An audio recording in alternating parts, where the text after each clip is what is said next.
Madame, mademoiselle, monsieur, bienvenue à Metro News. Voici les principaux titres qui seront développés aujourd'hui. Plus de peur que de mal. L'ouragan Irma s'est éloigné vendredi des côtes haïtiennes, rétrogradé en catégorie 4. Il poursuit maintenant sa route vers la Floride. Aucun décès n'a été signalé jusqu'à date au lendemain du passage de l'ouragan Irma. Selon les autorités, les dégâts matériels sont considérables.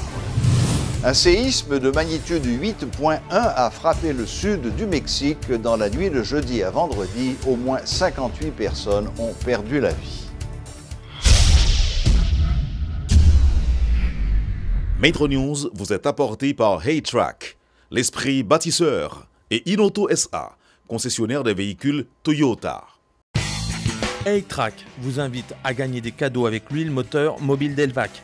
Grattez l'étiquette jaune, découvrez votre code, envoyez-le au 8110, réclamez votre prime au bureau mobile. L'huile mobile Delvac est représentée en Haïti par Haytrack.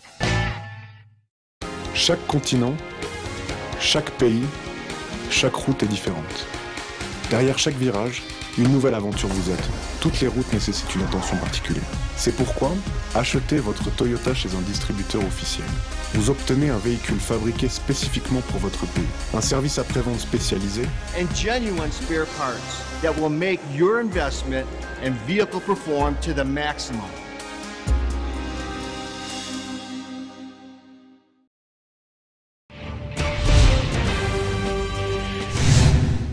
L'ouragan Irma s'est éloigné d'Haïti et s'apprête à toucher les côtes cubaines ce vendredi. Rétrogradé en catégorie 4, il va ensuite poursuivre sa route vers la Floride, explique le météorologue Rudy Victor. Des pluies sporadiques peuvent encore toucher le pays durant la journée en attendant le passage du prochain cyclone majeur José. Celui-ci, dont la puissance s'est renforcée ces derniers jours, ne représente pas actuellement de danger pour Haïti. Les premières informations recueillies par les responsables de la Direction de la protection civile en Haïti font état de peu de dégâts suite au passage de l'ouragan Irma au large des côtes d'Haïti.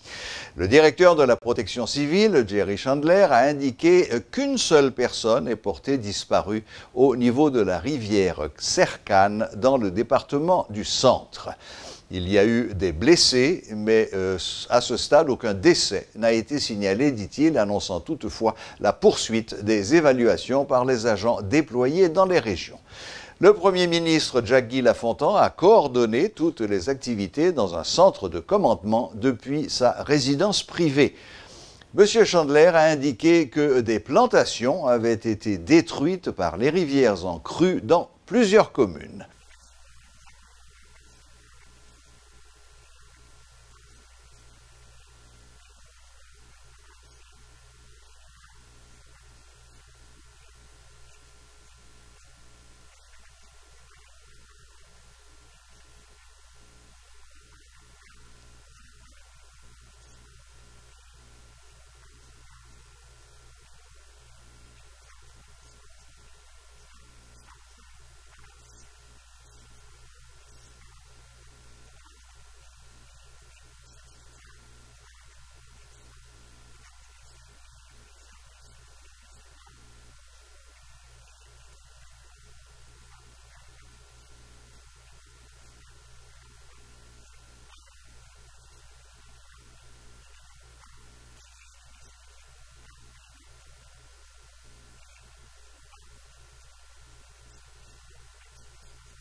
Lors d'une rencontre avec la presse ce vendredi, à la résidence privée du Premier ministre, le ministre de l'Intérieur, Max Rudolph Saint-Albin, a présenté un bilan partiel des dégâts provoqués par Irma.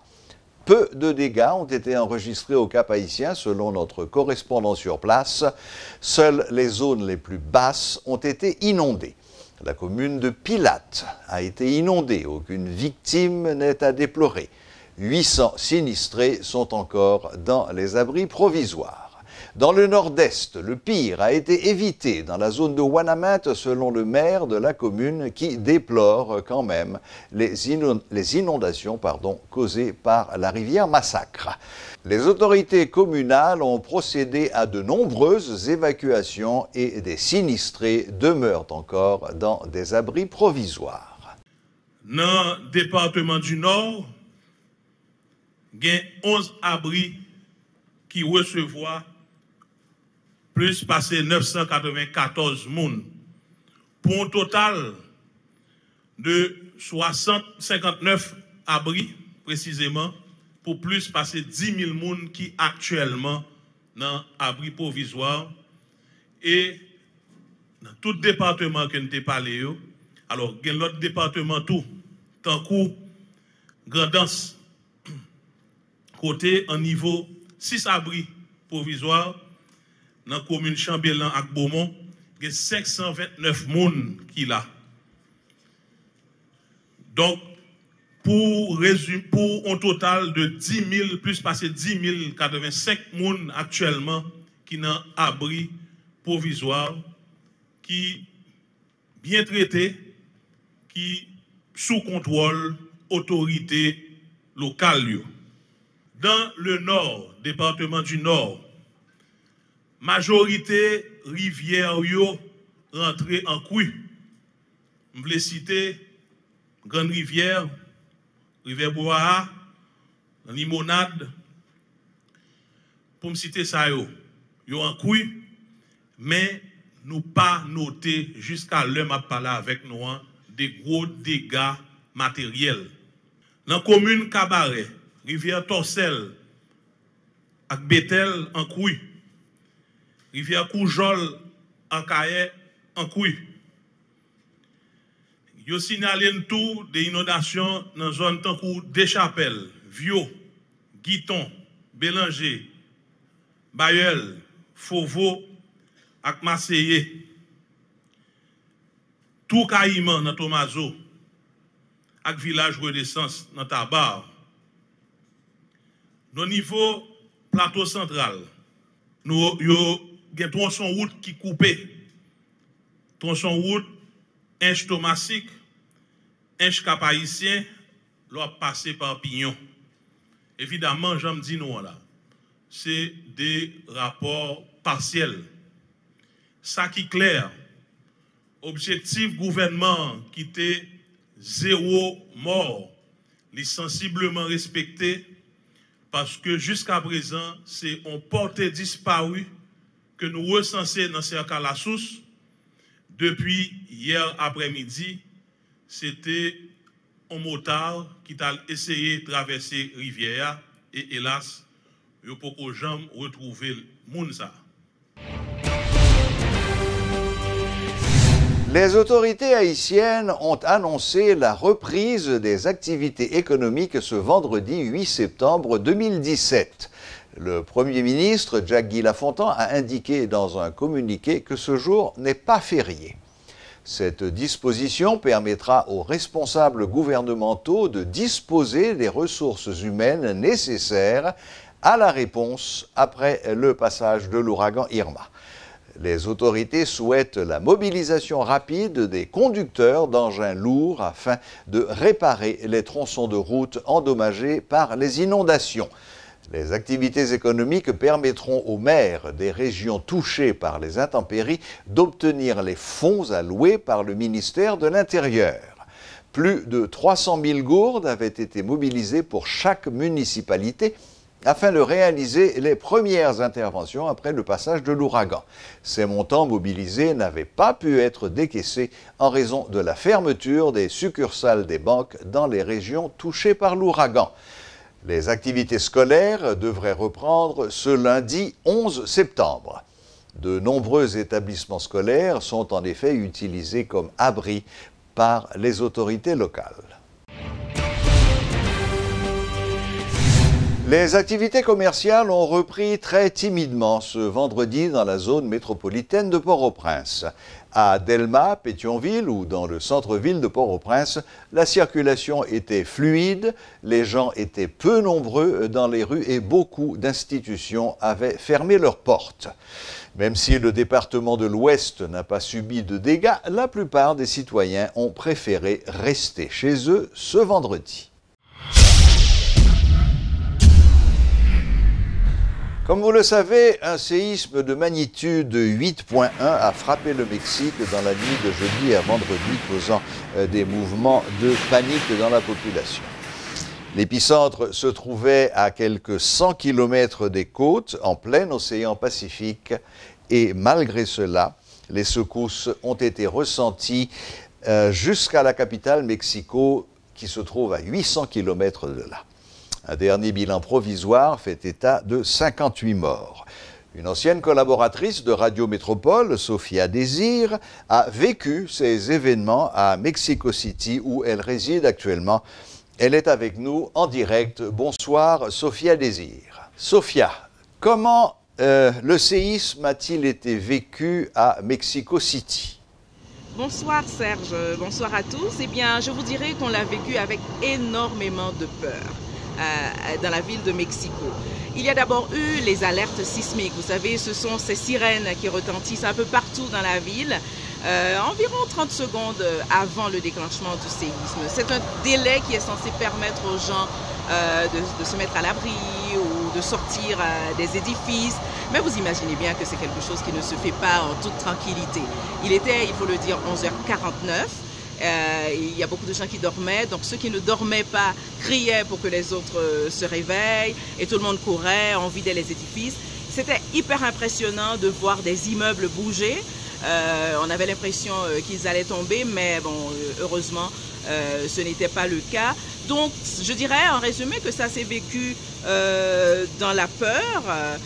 Les gens sont sortis dehors en pyjama, décoiffés, les pieds nus.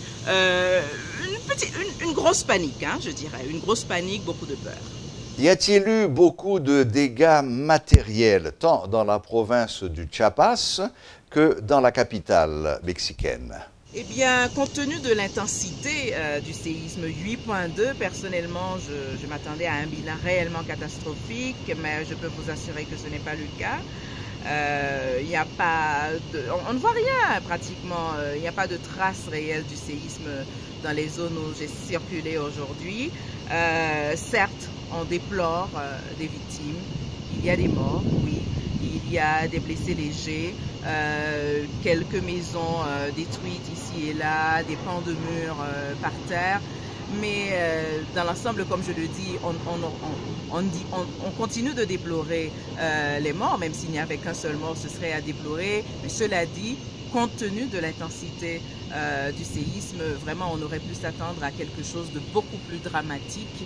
Et comme c'était le cas en 1985. D'ailleurs, il faut que je précise que cette semaine, justement, ce mois de septembre, on parle beaucoup de ce séisme qui avait fait énormément de dégâts à Mexico en 1985. Et chaque année, à pareille époque, il y a des simulacres pour permettre aux gens, pour aider les gens à apprendre à évacuer les édifices. On le fait dans les écoles, dans les institutions publiques. Ça se fait régulièrement chaque mois de septembre à l'occasion de l'anniversaire de ce séisme. Merci Sophia. Quel est le dernier bilan humain donné par les autorités du pays? Alors jusque-là, on déplore 58 morts. C'est le dernier chiffre avancé par les autorités aux alentours de 5 heures cet après-midi. 58 morts. Un bilan toujours provisoire, mais compte tenu de l'heure, quand même plus de 12 heures après, je pense que ce bilan ne devrait pas s'alourdir tellement. Enfin, Sophia, la vie a-t-elle déjà repris son cours normal? Absolument, Serge. À part les écoles qui sont restées fermées la journée, les activités ont pratiquement repris. Tout a repris son cours normal. Les écoles sont restées fermées, c'est une mesure que les autorités ont prise juste pour éviter des problèmes, parce qu'on imagine qu'après un séisme pareil, il y a probablement eu des murs fissurés et qui pourraient tomber quelques heures plus tard. Donc les autorités tiennent que toutes les structures scolaires soient révisées avant que les enfants y retournent. À part ça, tout va très bien à Mexico. Tout le monde en parle. Chaque personne que vous rencontrez vous demande comment vous l'avez vécu et est-ce que vous dormiez déjà. Et ben voilà, c'est le sujet de conversation. Mais à Mexico City aussi, c'est l'embouteillage habituel. Aujourd'hui, vendredi, c'est encore plus grave, c'est infernal, comme presque tous les vendredis à Mexico. Et ben voilà, la terreur est passée, je pourrais dire. Merci Sophia, merci de ce témoignage. C'était Sophia Désir en direct de Mexico City. La boucle est bouclée. Merci de votre fidélité. Excellent week-end à toutes et à tous et à la prochaine, même heure. Chaîne.